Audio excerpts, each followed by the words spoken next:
Hello and welcome to the Caregivers Forum. This is a live stream event to help caregivers ask questions and get advice. During the event, please use the Q&A function at the bottom of your Zoom window to ask questions. We'll get to them during the talk.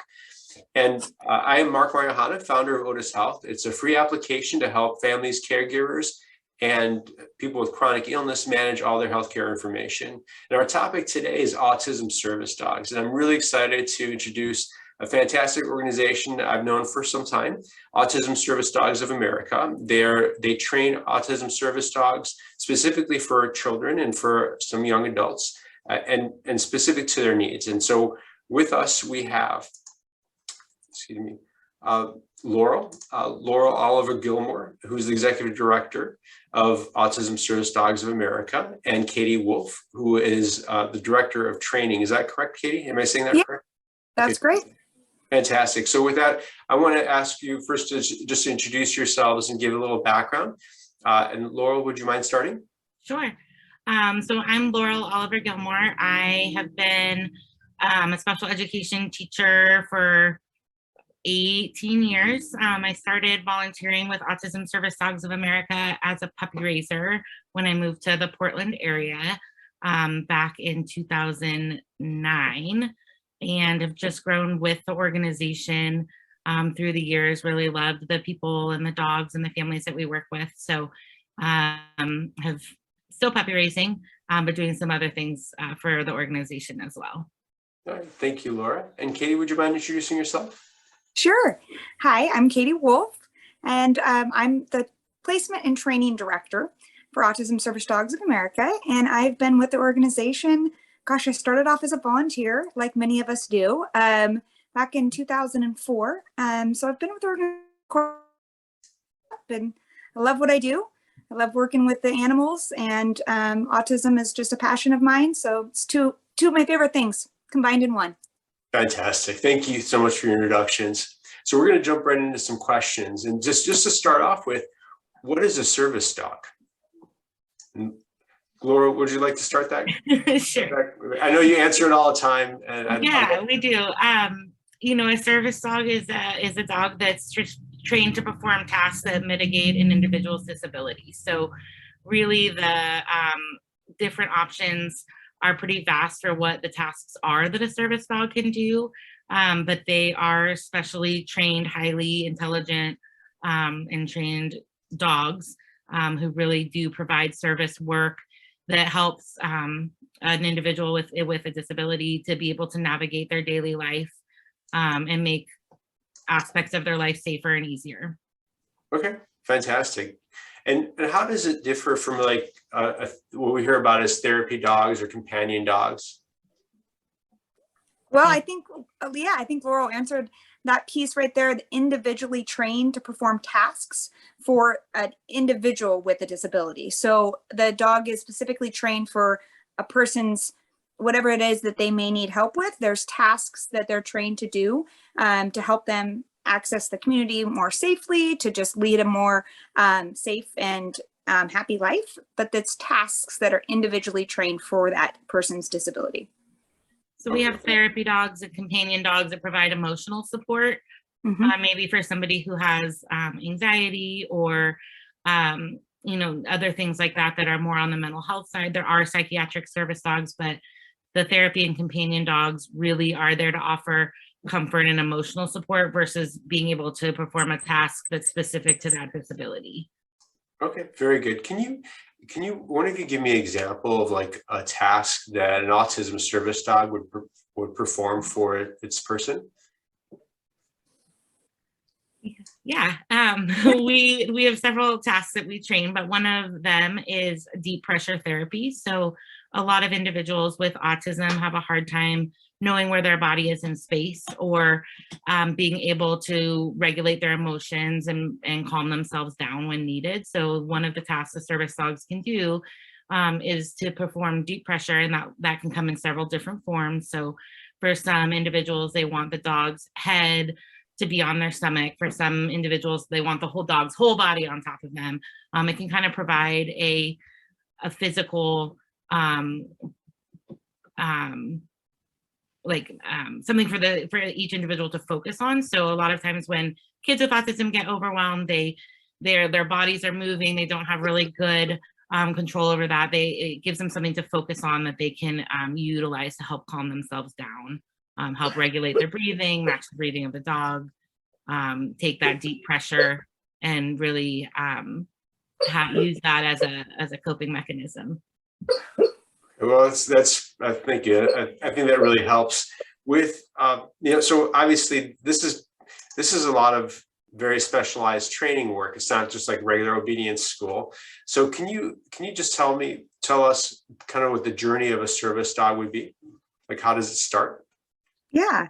Well, for our organization, we start off at a very young age with the dogs. We get puppies when they're about 8 weeks old. And there's a lot of reasons why we do that.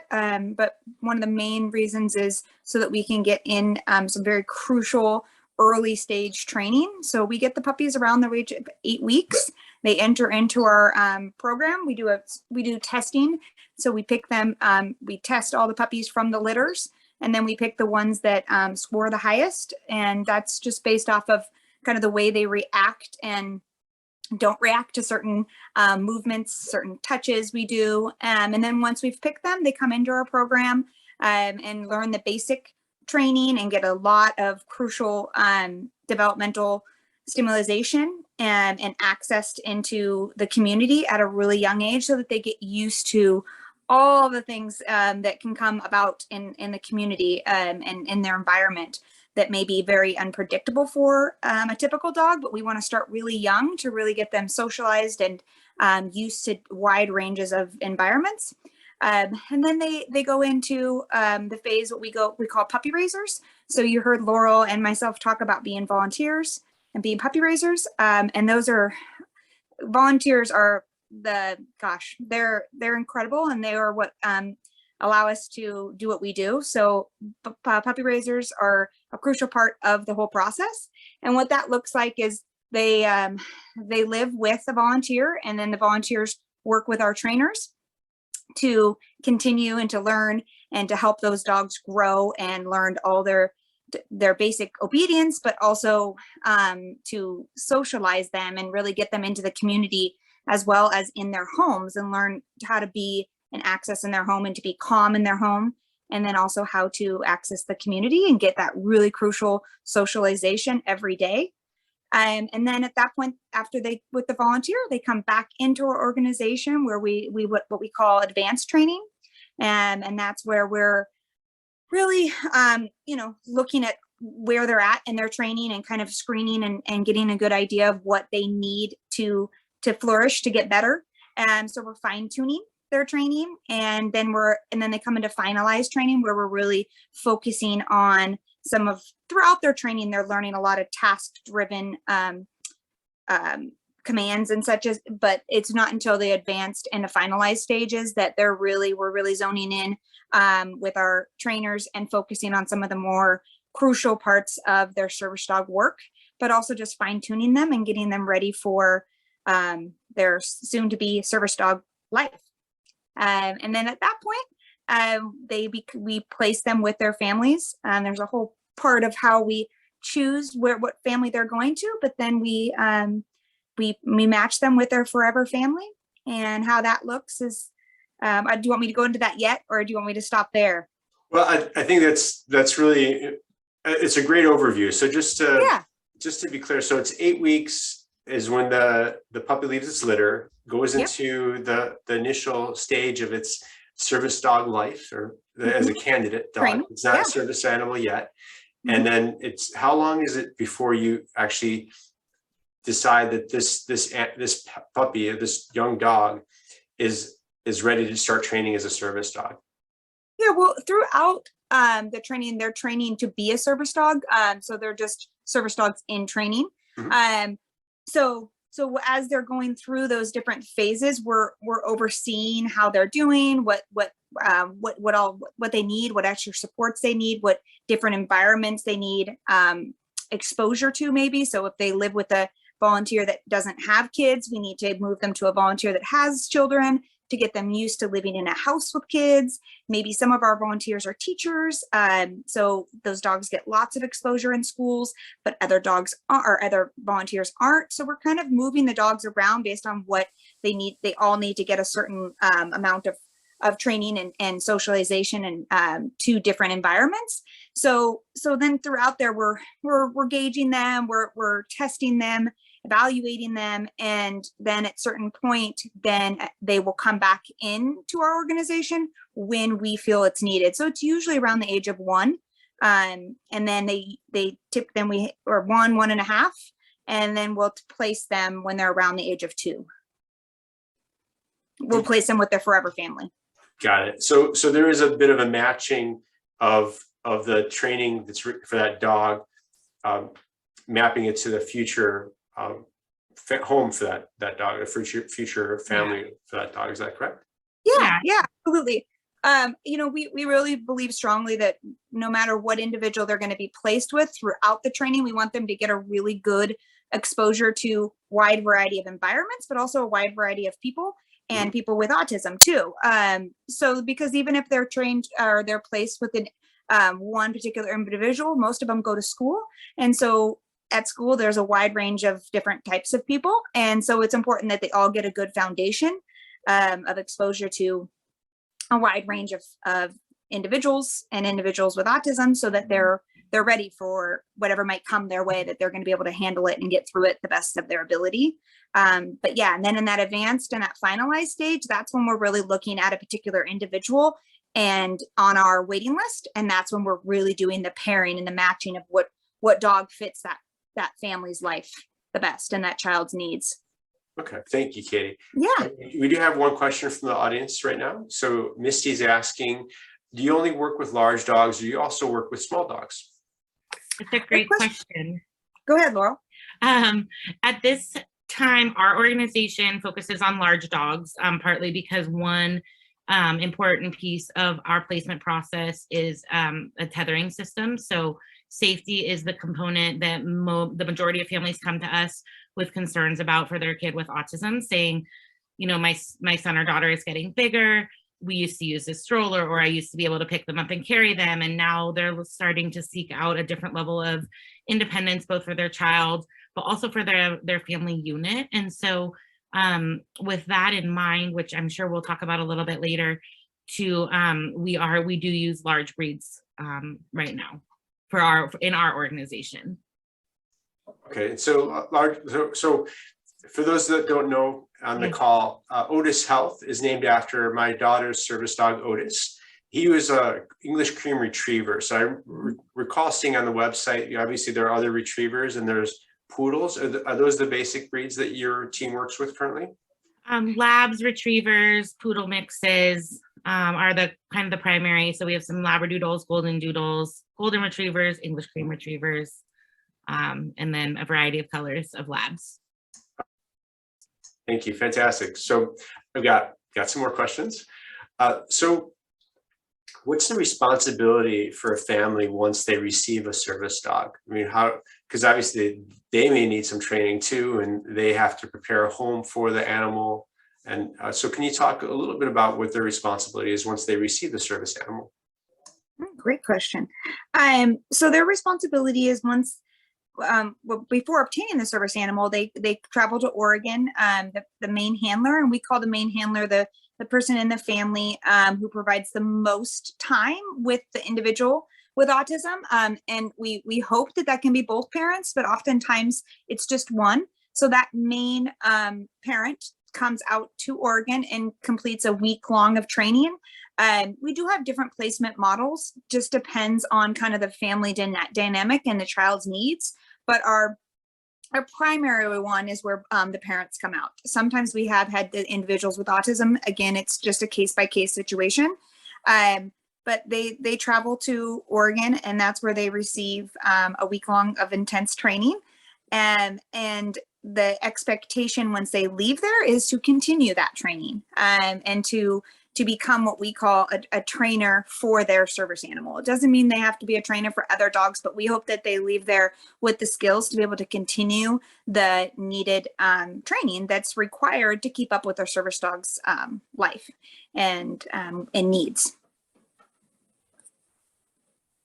Excuse me, I muted myself. So once they receive the service animal, the service dog, and it's in service with the child and the handler, it sounds like the family still needs to continue training and maintaining the conditioning of that dog. Is that correct? Yes, that is correct. That's a very important piece. I think that sometimes that's maybe misunderstood for some people, but just like all of us, we all need continued, brushing up and help throughout whatever it is that we may be doing. So the same applies to the service dogs. You have to keep up with a level of rules and structure so that they can be the most successful in their work. So it doesn't mean necessarily you're teaching them new things. You're just keeping the dog standards, keeping their training up to a certain par, if you will, so that they can continue to succeed and be in the community. Okay, thank you, Katie. Absolutely. So I have some questions about some legal aspects of it. So we've seen people carry service dogs on what they call service dogs, and they put like vests on a poodle, a miniature poodle, and say it's their service dog, and they want to carry it with them up to restaurants or onto airplanes. And it's not really clear what is the service animal and what's not. So can you talk, first of all, assuming it is a service animal, what are the legal rights of a person who's using a service animal? So everything for service dogs is regulated through falls under the Americans with Disabilities Act. And so that really addresses access, which is what you're talking about, which is the main thing that really comes up for people who choose to use a service dog. Mm-hmm. I think with any disability, there's a lot of tools and strategies that you can use to support a person. So looking at autism specifically, families are going out in the community and they're bringing a talker if their child's nonverbal, or they're bringing a first ed, or they're bringing reinforcement systems to help support their child. Then some families also then choose to get a service dog and bring that into the community. So individuals who use a service dog have equal rights to access their community as any other person in that community. So they are able to go to restaurants, they are able to go to school, the movie theater, the grocery store, the mall. Service dogs can go anywhere that the individual they serve goes, with two medical exceptions. They're not allowed to be in any sterile environment. So we have had, kids who have been in the ICU. If they are in a sterile unit, the service dogs aren't allowed in there. They're not allowed in an operating room or around x-ray machines for their own safety. But really everywhere else that's open to the public is accessible to service dogs. Okay, thank you, Laurel. And so if I bring a service dog with my child into an environment, a restaurant, and they say, hey, we need you to prove this as a service dog, what do I say to them? So this is where things get tricky. There is no national or international service dog registry. There are no required papers that that have to show somebody. A lot of times people in the community and like managerial roles think that there are papers because emotional support dogs might be accompanied by a letter from a physician. That is not a requirement for service dogs. So two things, I think. In our organization, we make our service dogs fairly obvious. They wear a vest, they have an ID tag, and oftentimes they're accompanied by somebody who has autism. That is not a requirement. They don't have to wear a vest, they don't have to have an ID tag. And that's where you get kind of that subculture of, I want to make my dog a service dog. I want my dog to come everywhere. And for us, that makes our jobs a lot harder, but it also ultimately makes things a lot harder for the families that need the service dogs. And I think that any of our families who choose to get a service dog, they're not doing it because they want a dog to go everywhere. They're getting it because they think it's a tool that'll help increase their child's independence and help teach skills. I don't think any of our families would come to us saying, I'm so glad that I, get to bring this dog everywhere because my child has autism. Like they're looking for it as a medical tool rather than, you know, that kind of flip side of I want to take my dog everywhere. You know, we have personal dogs, they don't go everywhere. They're pets at home, and it is a growing issue, you know, kind of across the country with people throwing a pack on and saying, oh, it's a service dog, because there is wiggle room within the regulations. Thank you, Laurel, for explaining that. If I may share just a part of my story, when we took Otis around, there were a few restaurants we went to that don't know the law, yeah. And we always kept copies of the ADA, American Disabilities Act summary document. It was published by the Department of Justice that explains to businesses what a service dog is. And, yeah. And we literally presented to waiters and waitresses before, business owners, saying, you know, that this is a service dog. And we flew with Otis everywhere. We took him on planes, we took him to hotels. We never paid additional fees for it. He just traveled with us wherever we wanted, wherever we needed to go with Constance. Yeah. So I do know I did spend a lot of time educating people on the law. That is a big piece of it. You do become an ambassador for the service dog community when you choose to use a service dog. And there is, I think things are getting better in a lot of ways. People are understanding more about service dogs and the work that they do and their place within our communities. But then on the flip side, you're also having a lot more fake service dogs who are increasing the challenge for, you know, trained service dogs to be in those same. We have that. Oregon's a very dog friendly state, and we see a lot of, you know, fake service dogs all the time. We also see legitimate service dogs from other organizations, but yeah, it is a challenge, an ongoing challenge. So the big question now for you two, for Laurel and Kati, is how does somebody get a service dog? How do they get started? Well, I think, you know, I shared with you before we came on, you know, ASDA doesn't have applications open right now, with coming off COVID, and having to pretty much restructure and change everything that we were doing. We are taking this time to catch up with our waiting families because of our delay. But I think the first step is really identifying what your expectations of a service dog would be, and thinking about the additional responsibility of bringing that service dog into your life, and then finding an organization that matches your need and going through their application process is really the first step. So, the first step is just to apply, and what should the expectation? I know for autism service dogs, for Autism Service Dogs of America, we were expected to pay a fee or raise money for a portion of our dog's training. Can you talk about that for a moment? Yeah, we're a nonprofit, so all of the funds to run our organization come through donations. So we do ask families to partner with us in raising donations to cover a portion of the training for their service dog. And that's pretty common across organizations. Some families choose to make the donation themselves. Many choose to fundraise, which I think is what you guys did for Otis. And, you know, there's a lot of interesting stories that come out of the fundraising process, but it is also a way to really bring families and communities together. I think that one of the things about autism is it can be isolating for families. And this is something that families or family friends and other family members can do to support your family and your child with autism. So a lot of families do fundraise that portion through a wide variety of fundraisers, you know, online fundraisers like GoFundMe, or we've also had people host like volleyball clinics and have Olympic volleyball players there, and you know, a lot of different things through churches and other organizations, even like spaghetti dinners and things like that. So it really does come together. We support families as much as possible with that piece as well. All right, thank you.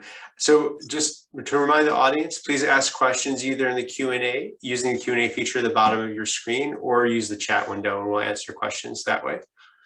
We have, let me just go through our questions really quick.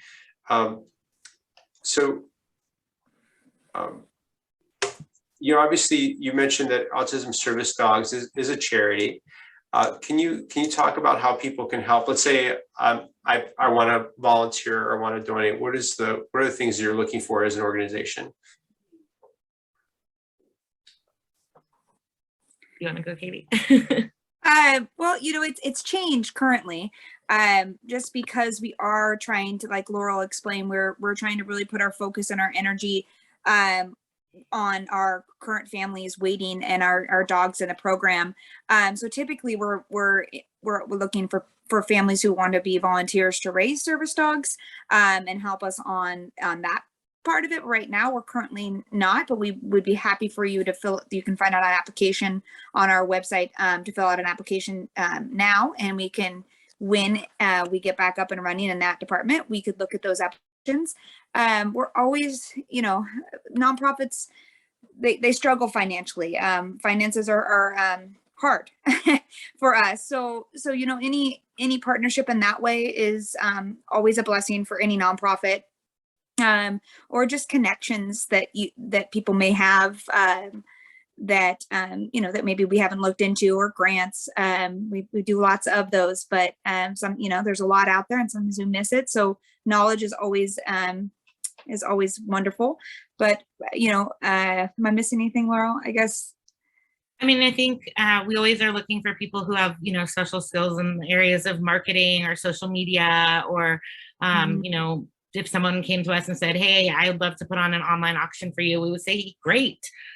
You know, we've had people do golf tournaments in the past. So a lot of it does come down to the funding. As I said, you know, we partner with families to raise a portion, but the rest of everything comes out of, you know, the other side of our donations, which, you know, includes all the dogs' medical health, procuring puppies. Some, you know, we work with a lot of folks who, you know, some of the puppies are donated, but we do purchase puppies as well, because we want to know their background, their health, as much as possible, even though, of course, that's never a full guarantee. But we, you know, there's a lot of other pieces of our program, dog food.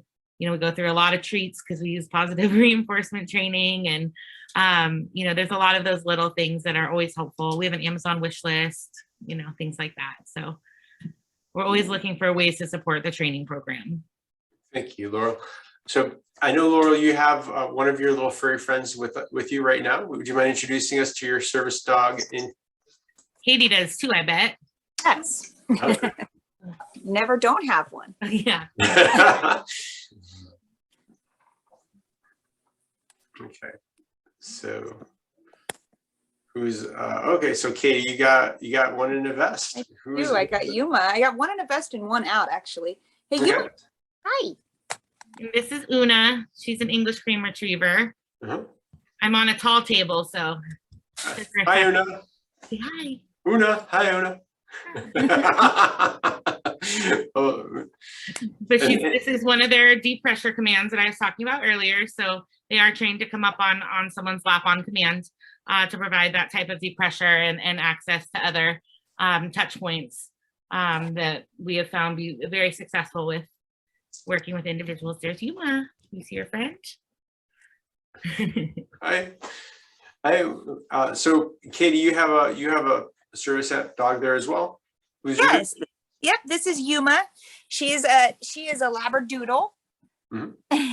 She's happy here. You guys are missing her tail every time I talk. and then we also have, he's out of pack. There you go. Hi, buddy. This is Zeus.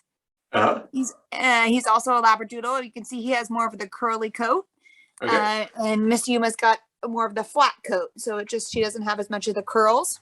Okay. And yeah. What are Yuma and Zeus being trained to do? They're all trained to provide the similar tasks that we talked about: the deep pressure, the safety, just regulating the blood pressure and the mood. So both of them have, you know, their individuals are in more of a need for that deep pressure and the safety. So right now we're really focusing, especially on Miss Yuma's. She's in the final stages of training, so she's getting a lot of work around the safety component, that tether that we Yep. talked about. So the service animals are majority of the time are connected to the child. And you can see on their pack, they have these little rings, and from those rings, there is a tether that goes around the child's waist. And then it's really important in our organization. We always talk about the safety for both the child and the service dog. That's where the parent is always holding on to the leash, because it's a unit, it's a team.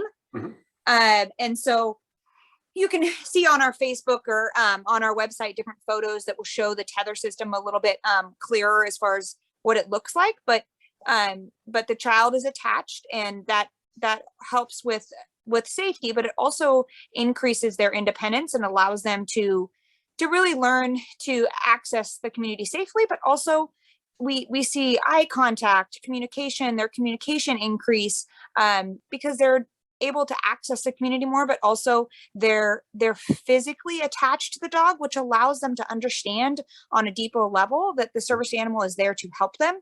So that's where we'll see them applying, possibly doing a little bit of some self-calming, where they're gonna pet or kind of knead at the dog like this, which is a very common thing that they oftentimes do with other tools, sometimes on the paws, but other self-regulating tools that they might use, like a bean bag, or you see individuals having chew necklaces, just getting some of that tension out of their body, and some of that that now the service dog, they start to learn, is there to provide them with some ability to get some of that deep pressure, both physically going down and petting or smelling. A lot of them like to smell their dog to relieve that deep stress in their body.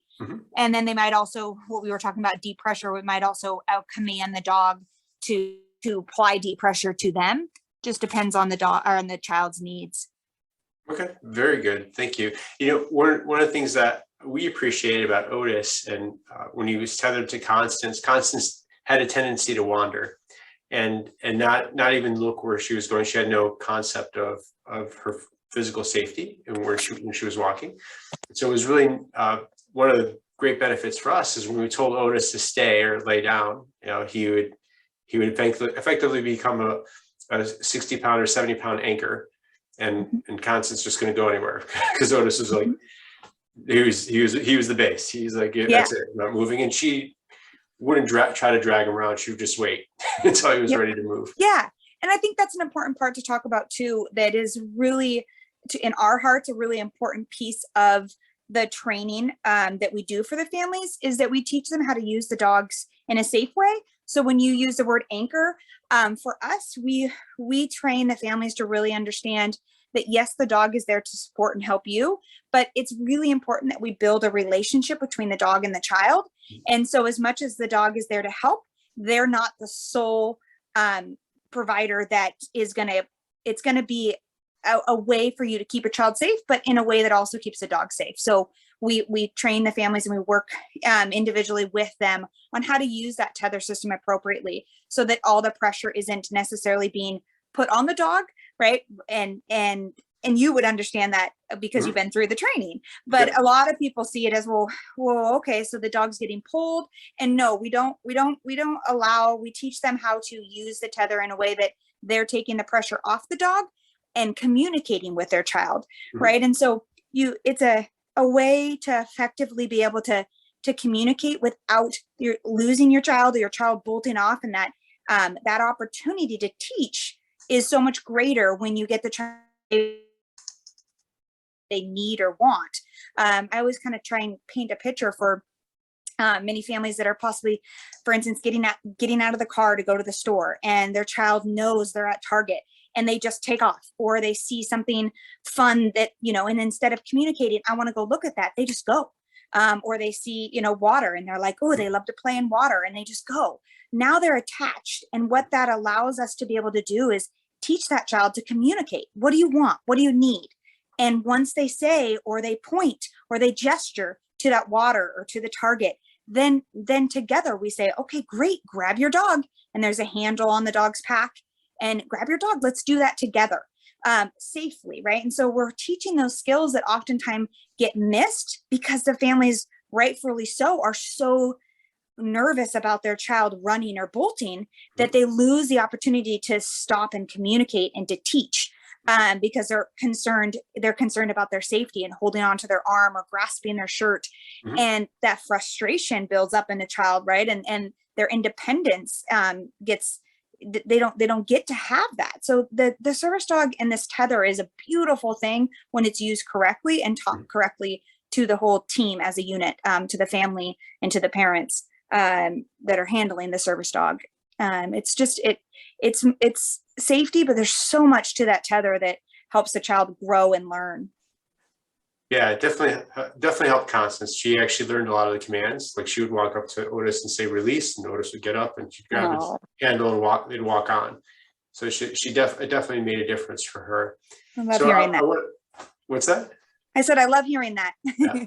So I'd like to hear just a final comment from each of you. Just any advice you want to give families or folks that are looking at getting a service dog. So Laurel, any last minute words of advice for our guests?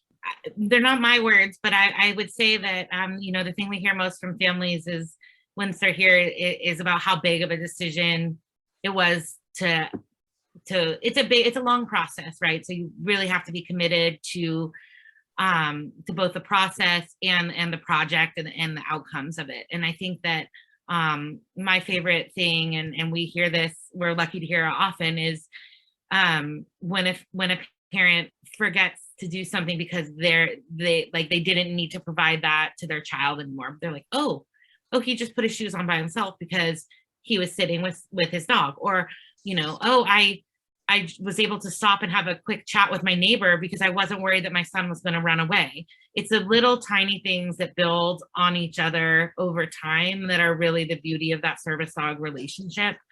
But it is a huge commitment and undertaking. So it's definitely something to talk through with your, immediate family, your extended family, not just the travel for placement and things like that, but it really is going to change your whole world. So, it's, I love being able to help provide this for families. It's definitely one of the best jobs there is. So. Awesome. Thank you, Laurel. And Kati, any last words of advice for our guests? Yeah, I think, Laurel, that's a really big one. So I'll hit a little bit more on that, but is just really understanding the things that you need to put into it to make it successful, and the commitment. And it's not just on you, but on the whole family as a unit, because it's really important that everybody in the family is on the same page, because the commitment comes from everybody. That continuing the dog's training, making sure that you respect and understand the training that's gone into the service dog and what that means to keep up with. It's easy if you're committed to it and you really want to learn it, because then you're open to trying and succeeding, right? So just making sure everybody's on board. And then I can't stress enough how service dogs help the individual with autism. But the other beautiful thing that I always like to talk about is how much they benefit the family as a unit. I know they're individually trained for that particular person, but I part of the job that I love is the way that they're able to impact the parents. It's for many families, it's a piece of the puzzle that's been missing, because it really allows not only the parents, but the siblings to have this different way and ability to connect and to really reach their child. So it's a beautiful way for the service animal to really come into the family's lives. And they somehow, and I know you know this, they somehow touch everybody in the family and help them to connect with their child, or their sister or their brother in a different way. And it's hard to explain until you really see it, but it's really phenomenal the way that these service animals are able to change not only the child with autism, but the whole family as a unit. It's pretty special. Thank you, Kati, and thank you, Laurel. Thanks for being our guest today on this edition of the Caregivers Forum. I love your organization. I love everything you guys do. I hope wish you all the best this year in 2022. And for everyone on the call, the audience, thank you for joining us. We'll post any resources mentioned during the call on both on YouTube, Facebook, and LinkedIn. So you'll see that wherever you see this video posted, you'll also see that any of the resources we mentioned. So feel free to reach out to Autism Service Dogs with your questions and support, of course. And I wish you all a good evening. Thank you very much. Thank you so Bye-bye. much. Thank you.